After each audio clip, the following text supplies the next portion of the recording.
नमस्कार मित्रों, द स्वदेश में आपका स्वागत है। यहाँ करते हैं हम लोग देश में हो रही राजनीति पर चर्चा। पर आज बात राजनीति की नहीं होने वाली है, बात है आज आर्थिक विषय की, क्योंकि पूरा विश्व आर्थिक मंदी की चपेट में जाने वाला है। संकेत तो ऐसे ही मिल रहे हैं। जब से अमेरिका में राष्ट्रपति बने डोनाल्ड ट्रंप, तब से उनकी अनिश्चित आर्थिक नीति ने पूरे विश्व को हिला के रख दिया है। हर देश के शेयर मार्केट लगातार धराशायी होते जा रहे हैं, यहाँ तक कि अमेरिका का शेयर मार्केट भी गिरना शुरू हो चुका है। ऐसी स्थिति में पूरा विश्व कहां जाएगा? तो आज हम इसी विषय पर करेंगे चर्चा। पहले समझेंगे आर्थिक मंदी क्या होती है। इन्फ्लेशन, हाइपर इन्फ्लेशन, स्टैगफ्लेशन, तीनों के विषय में जानेंगे। फिर पूरे विश्व में कब कब आर्थिक मंदी आई है। नॉर्मली यहां पर हम लोग तीन आर्थिक मंदियों की बात करेंगे: 1929, 1980 से 1990 के बीच का दौर और 2008 का फाइनेंशियल क्राइसिस।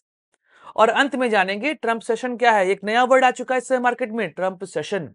क्या है यह वर्ड, यह भी समझेंगे। चलिए वीडियो शुरुआत करते हैं। नमस्कार दोस्तों, मैं सुधांशु, आप देख रहे हैं द स्वदेश। दोस्तों, द स्वदेश एक मंच है जहां पर हम निष्पक्ष पॉलिटिकल एनालिसिस करते हैं। अगर आपको हमारा पॉलिटिकल एनालिसिस पसंद आता है तो आप यूपीआई के माध्यम से हमारी मदद भी कर सकते हैं। बाकी हमारे चैनल को सब्सक्राइब करिए, वीडियो को लाइक करिए और वीडियो को शेयर जरूर करिए।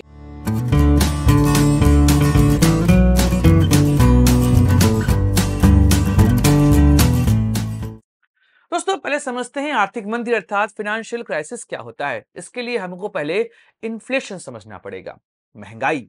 जी हाँ, अगर कोई वस्तु मान लीजिए इस साल 100 रुपए की है, अगले साल उस वस्तु का दाम बढ़ गया, 106 रुपए हो गया, तो यहां पर हम कह सकते हैं कि वह वस्तु 6% महंगी हो चुकी है, इन्फ्लेशन आ चुका है। नॉर्मली इकोनॉमिक्स में कहा जाता है कि एक सर्टेन लेवल का इन्फ्लेशन अच्छा होता है इकोनॉमिक्स के लिए, क्योंकि वह अर्थव्यवस्था को लगातार चलाता रहता है। तो अगर आपके देश का इन्फ्लेशन 3 से 4% या मैक्सिमम 6% तक जाता भी है, तो भी आपकी इकोनॉमिक जो आर्थिक हालात है देश के, वो सही स्थिति में है। लेकिन फिर क्या हुआ, अचानक से वस्तुओं के दाम बढ़ने लगे। क्यों बढ़ने लगे? हो सकता है कि मार्केट में मांग बढ़ गई हो। मांग दो वजह से बढ़ती है।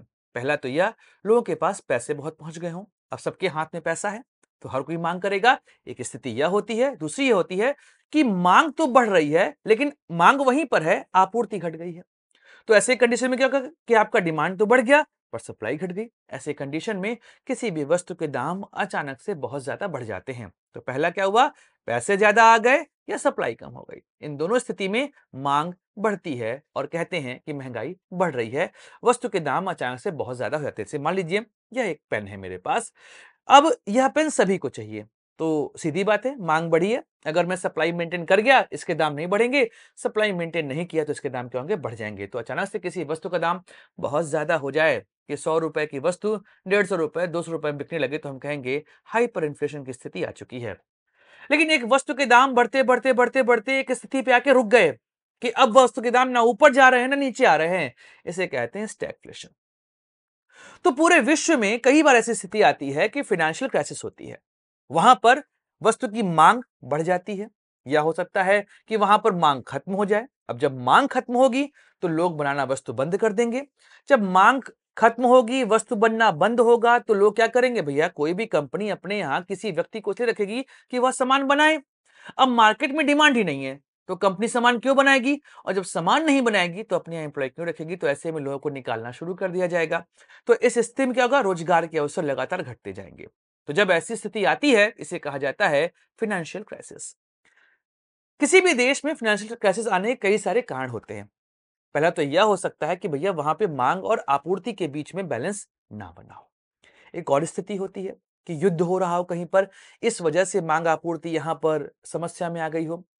शेयर मार्केट क्रैश कर गया हो, बैंकों ने जो लोन दिया हो वह लोन बैड लोन में कन्वर्ट हो गया हो, एनपीए बन गया हो, नॉन परफॉर्मिंग एसेट बन गया हो।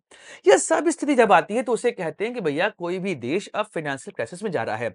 एक और डेफिनेशन आज के दौर पे दी गई है, वह यह है कि अगर किसी भी देश की अर्थव्यवस्था लगातार दो बार, मतलब 3-3 महीने वाला, 2 तिमाही अगर जीडीपी नीचे जाने लगे, तो ऐसी स्थिति में भी आर्थिक मंदी के संकेत हमको दिखाई देते हैं।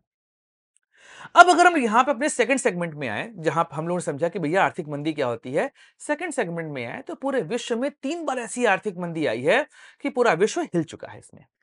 पहला है 1929 का द ग्रेट डिप्रेशन। चलिए पहले इसको समझते हैं, फिर 1990 2008 में आएंगे। 1929 में क्या हुआ था? एक्चुअली उस दौर पे क्लासिकल इकोनॉमिक्स का दौर चलता था। एडम स्मिथ, जिनको कहा जाता है क्लासिकल इकोनॉमिक्स के फादर, उन्होंने कहा था कि मार्केट में एक अदृश्य फोर्स होता है जो मांग और आपूर्ति को मैनेज करता है। आप सामान बनाते जाइए, डिमांड क्रिएट हो जाएगी, मतलब supply creates its own demand. इस स्थिति में क्या हुआ कि उस दौर में नए मार्केट नहीं खोजे गए और सामान बनना चालू रहा। लगातार लगातार प्रोडक्शन होता जा रहा है। अब प्रोडक्शन तो होता गया, लेकिन मार्केट में खरीदने वाले लोग थे ही नहीं। तो क्या हुआ, अचानक से वैल्यू गिर गई प्रोडक्ट की। और जब वैल्यू गिरी प्रोडक्ट की, तो आर्थिक मंदी के संकेत दिखाई देने लगे। इसके अलावा लोन न चुका पाना, यह एक बहुत बड़ी समस्या हो चुकी थी। शेयर मार्केट क्रैश कर गया, अमेरिका का वॉल स्ट्रीट क्रैश हो गया। और जब वॉल स्ट्रीट क्रैश हुआ, अमेरिका ने कह दिया कि भैया हम अब लोन नहीं दे पाएंगे यूरोपियन कंट्री को। ऐसी स्थिति में पूरा विश्व आर्थिक मंदी के चपेट में आ गया। भारत में कृषि के ऊपर तो बहुत बुरा प्रभाव पड़ा था। होता ये था कि मान लीजिए एक किसान 10 किलो अन्न उत्पादन करता है, तो उसकी जो साल भर की रिक्वायरमेंट है वो फुलफिल हो जा रही थी। लेकिन अब उसको 10 किलो का प्रोडक्शन करने पे उतनी इनकम नहीं हो रही है कि वह साल भर का अपना खर्च यहां पर निकाल पाए। तो वह आपूर्ति यहां पर क्या किया, उसने सप्लाई को बढ़ा दिया। 10 की जगह पे 12 किलो का प्रोडक्शन उसने स्टार्ट कर दिया कि भैया 12 किलो बेचेंगे तो अब हमारे पास पैसा आएगा साल भर का। मांग तो पहले नहीं थी। यहां पर क्या हुआ, प्रोडक्शन बढ़ा दिया गया, इसकी वजह से और वैल्यू नीचे गिर गई। तो यह स्थिति आई कि 1929 में पूरा विश्व कराह गया। इसे कहा था द ग्रेट डिप्रेशन। और द ग्रेट डिप्रेशन एक महत्वपूर्ण कारण बना हिटलर के उदय का जर्मनी में। और आप देखेंगे इस ग्रेट डिप्रेशन की वजह से सेकेंड वर्ल्ड वॉर स्टार्ट होता है जर्मनी और यूरोप के बाकी क्षेत्रों में। फिर आते हैं 1980 के दौर में, 1980 1990 में। 1980 में क्या हुआ कि बैंकों ने अचानक से लोन देना शुरू कर दिया। लोन उनको भी दिए गए जो कि वापस नहीं कर सकते थे। ऐसे में बैंक के पास हो गया पैसों की किल्लत। अब जब बैड लोन क्रिएट होते गए, तो इस वजह से बैंकों ने कहा भैया हमारे पास पैसा नहीं, हम करें तो करें क्या, कौन लौटाएगा हमारा पैसा। इस स्थिति में वहां पर वित्तीय संकट वहां पे स्टार्ट हो गया। और रही सही कसर 1990 में, जब गल्फ वॉर शुरू हुई, इराक ने कुवैत पर हमला कर दिया। ऐसे में कच्चे तेल के दाम बढ़ गए। अब जब कच्चे तेल के दाम बढ़े, तो भैया बाकी प्रोडक्ट के दाम भी बढ़ने लगे। मार्केट में रोजगार नहीं है, दाम बढ़ चुके हैं। तो ऐसे में पूरा विश्व आर्थिक मंदी की चपेट में चला गया। भारत पर भी इसका बहुत बड़ा प्रभाव पड़ा था। बैलेंस ऑफ पेमेंट की प्रॉब्लम स्टार्ट हो चुकी थी इंडिया में। इंडिया को सोना गिरवी रखना पड़ा था। और उसके बाद 1991 में भारत ने आर्थिक उदारीकरण किया, अपनी अर्थव्यवस्था को खोला, तब जाके भारत संभल पाया। 2008, 1980 की समस्याओं से 2008 में भी अमेरिका ने सबक नहीं लिया। यहां पर भी क्या किया गया कि अचानक से रियल एस्टेट में लोन देना शुरू कर दिया गया। उन लोगों को भी लोन दिया गया जो कि चुका नहीं पाते थे, और हाउसिंग स्कीम वहां पे लॉन्च हुई। हर कोई मकान खरीदने के लिए लोन लेना शुरू कर दिया था। अब क्या हुआ कि मार्केट में उतने मकान नहीं थे जितने लोन ग्रांट कर दिए गए। तो ऐसे में मकानों के दाम बढ़ना शुरू हो गए। लेकिन जब ये जो गुब्बारा तैयार हुआ था, यह फूटा, तो फूटने की वजह से एक समस्या आई कि अचानक से रियल एस्टेट में रिसेशन पैदा हो गया। क्योंकि अब लोग मांग नहीं कर रहे हैं, क्योंकि आसमान पहुंच चुके हैं।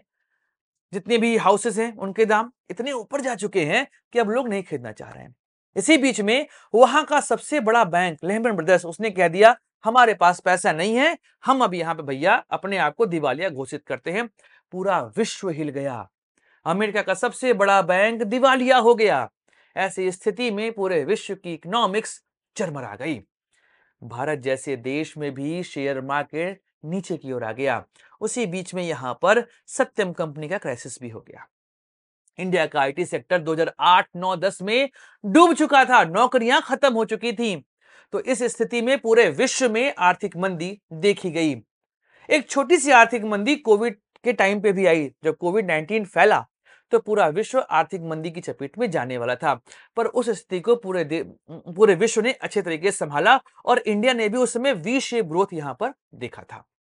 लेकिन जब से डोनाल्ड ट्रंप अमेरिका के राष्ट्रपति बने हैं, उसके बाद से उनकी अनिश्चित आर्थिक नीति ने पूरे विश्व को संकट में डाल दिया। वह लगातार टैरिफ वॉर क्रिएट करना चाह रहे हैं। India, China, Canada, Mexico, European countries, इन सब के साथ उनके टैरिफ वॉर चल रहे हैं। और यह टैरिफ वॉर जितना आगे बढ़ेगा, उनकी आर्थिक नीति को लेकर उतनी ही शंकाएं पैदा होना शुरू हो जाएगा। इसलिए वर्ल्ड में एक नया शब्द आया है, उसे कहा गया है ट्रंप सेशन। मतलब डोनाल्ड ट्रंप से ट्रंप और रिसेशन से सेशन वर्ड लिया गया है और एक नया वर्ड कॉइन किया गया है, ट्रंप सेशन। एक अनिश्चित आर्थिक नीति ने पूरे विश्व को इस संकट में डाल दिया। अमेरिका की स्थिति बहुत बुरी होती जा रही है क्योंकि देखिए, अमेरिका वर्तमान समय में डिक्टेट नहीं कर सकता पूरे वर्ल्ड को, क्योंकि पूरे विश्व में कई सारे ऐसे देश हैं जो अपने देश में सामानों की आपूर्ति के लिए सिर्फ अमेरिका पे डिपेंड नहीं रह चुके हैं। अगर हम देखें तो अमेरिका नेचुरल गैस का सबसे बड़ा उत्पादन करता है, लेकिन अमेरिका के अलावा भी अन्य देशों के पास नेचुरल गैस है और आज के समय में एनर्जी को फुलफिल करने के लिए सिर्फ आप पेट्रोलियम प्रोडक्ट पर ही डिपेंड नहीं रह चुके हैं, कई और भी ऐसी चीजें यहां पर आ चुकी हैं जो इसका अल्टरनेट बन चुकी हैं। भारत इस समय रूस से सस्ता तेल खरीद रहा है नेचुरल गैस के लिए, वो अन्य देशों के पास भी जा सकता है, सिर्फ अमेरिका पे डिपेंड नहीं रहे। यहां पर अमेरिका पे हम कोई डिपेंडेंट नहीं है। एक और बात समझिए, अगर हम बात करें इस समय कि भैया जितने भी वॉर प्रोडक्ट होते हैं, मशीन गन्स, टैंक्स, इन सब की बात करूं तो जितने भी ये सब आर्म्स सप्लाई होते हैं, इस पर भी अमेरिका की मोनोपोली लगभग खत्म हो चुकी है। फ्रांस, जर्मनी, रशिया, यह सब ऐसे देश हैं जो कि वॉर से जुड़े हुए आइटम को सेल करते हैं। तो सिर्फ अमेरिका ही ऑप्शन यहां पर नहीं बचा हुआ है। एक और बात, अमेरिका अभी भी सोच रहा है कि थर्ड वर्ल्ड कंट्री के पास अमेरिका के अलावा और कोई ऑप्शन कहां बचा है। लेकिन आज के समय में थर्ड वर्ल्ड कंट्री में दो कंट्री, इंडिया और चाइना, अपने आप को काफी हद तक सस्टेनेबल कर चुके हैं। वह अपने प्रोडक्ट के लिए खुद पर डिपेंड हो चुके हैं, वह चीजों को बनाना शुरू कर चुके हैं। चाइना और इंडिया पर पूरे विश्व का एग्रीकल्चर टिका हुआ है। यह दोनों देश पूरे विश्व की अच्छी खासी कृषि पूर्ति करते हैं। तो ऐसी स्थिति में अमेरिका यह डिक्टेट नहीं कर सकता कि चाइना, इंडिया जैसे देश किससे सामान खरीदेंगे, किसको सामान बेचेंगे। तो ट्रंप की आर्थिक नीति इस समय अमेरिका के लिए घातक होने वाली है। एक और बात समझिए, अगर इंडिया से हम टैरिफ वॉर करने वाला है अमेरिका, तो इंडिया इस समय ट्रेड सरप्लस है अमेरिका के साथ, कि इंडिया वहां पे सामान का निर्यात ज्यादा करता है, आयात कम करता है, और यह भी समस्या अमेरिका के साथ यहां पर आने वाली है। लेकिन हाँ, पूरे विश्व के शेयर मार्केट इस समय अमेरिका पे डिपेंड हो रहे हैं, क्योंकि वहां पर अगर क्राइसिस आती है तो उसका इफेक्ट पूरे विश्व में पड़ने वाला है। और डॉलर पे पूरे विश्व की इकोनॉमी इस समय टिकी हुई है। शायद इस वजह से डॉलर की मोनोपोली भी एक यहाँ पर प्रॉब्लम क्रिएट कर रही है, लेकिन इसका भी अल्टरनेट बाकी देशों ने निकाला। जैसे कि इंडिया इस समय रूस से ट्रेड करता है रुपीज और रूबल में, मतलब हम आपस की करेंसी में ही ट्रेड करना स्टार्ट कर चुके हैं।